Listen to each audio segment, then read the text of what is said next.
先來關心美國一隻阿帕契直升機昨在阿曼的外海，互伊朗甲崩落來，加在這兩個飛官攏救起來。幾點鐘後，這美軍就隨講要來展開自衛性的打擊。那這伊朗的態度嘛無咧落軟，即馬雙方軍事行動又閣加懸，和平談判閣再出現變數。美軍的阿帕契攻擊直升機駛到佇咧荷姆茲海峽阿曼海峽巡邏的時陣，去互伊朗的無人機擊落來。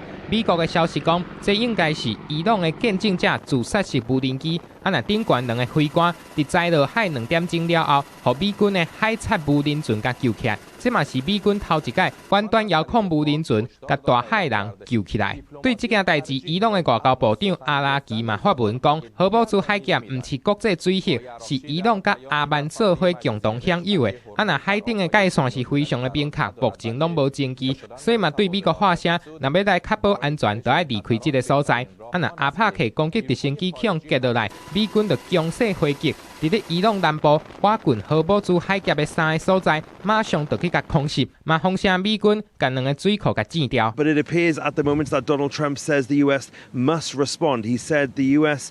must of necessity respond to this attack. 美軍中央司令部公開表示，這是一場自衛性的打擊，是針對伊朗完全無道理的侵略行為做的對等回應。啊嘛引起伊朗革命衛隊派無人機來報復，車閘針對美軍駐巴林第5艦隊，閣有約旦的美軍基地發動攻擊。啊那佇咧局勢進一步升級進前，美軍的中央司令部說真緊就宣布結束攻擊。I think perhaps hints at the fact that Donald Trump is somewhat loath to re-escalate this conflict. 美軍這實施怒火軍事行動，自2月底到今已經超過100天。雖然美伊雙方繼續咧接觸，但唔過停火談判一直攏調佇咧伊朗的核計劃，也閣開放荷姆茲海峽2個關鍵的爭議頂懸。